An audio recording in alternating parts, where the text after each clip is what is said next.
So we need to talk about the end at Indiana. You said when you left, you should have left 5 years earlier.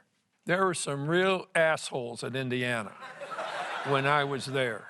Do I need to go any further with my thinking there? It had gotten to the point where there were people I just didn't like, and there were people that didn't like me. And I think basically that people resented how important Indiana basketball was to the university. I have a tremendous feeling for the people of Indiana, that they were the best fans, the best sports people, the best people at a game. They never booed the other team. They were great. You didn't get a chance to leave on your own terms. CNN in 2000 has this report about you choking a player, Neil Reed, during practice. This is an opportunity to talk about that. Well, I'm not going to talk about it because I'm sure that one time or another I grabbed a lot of kids. I just missed a few times grabbing a couple referees. But I never had to hesitate to a kid we've worked with and worked with and worked with, and he goes against. I might say, God damn it, Jimmy, you've got to block out. And I've got him by one arm, and then I've showed him how to block out. You know, so that was ridiculous, anything like that to use as an example. Well, that's what I was going to ask you. Did society change during the course of time? Because we've talked about... No, I think people changed there. There were enough people changed there that were tired of basketball being the guiding light of the university, and I won't go in any other direction. So that incident happens, and then some student walks up to you on campus and says, "Hey, Knight, what's up?" or whatever he said, in the most disrespectful way. That was a big part of it. That was it. That led to my being fired. That was the end right there. That was a huge part of it.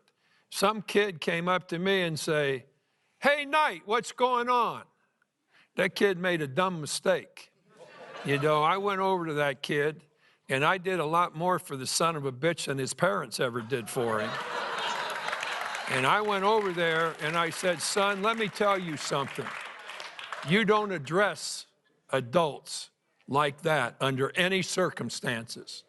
And that's why I have no use for Indiana University, because they used that as a reason to get me out of there, and that's absolute bullshit.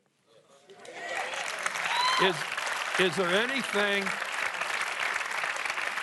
there anything about bullshit that you don't understand? No. Good.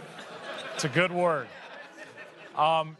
Do you think that ever gets repaired? I mean, you're so loved in Bloomington. You're so loved in that state. I mean, you three-time national championships and three-time national champions.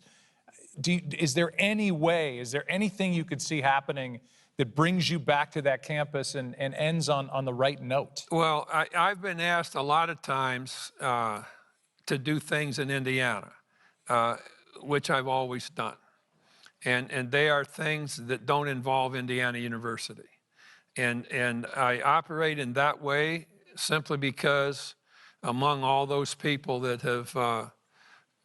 have cheered those teams on, rooted for those kids, there's something that those fans will be people that I'll treasure the rest of my life.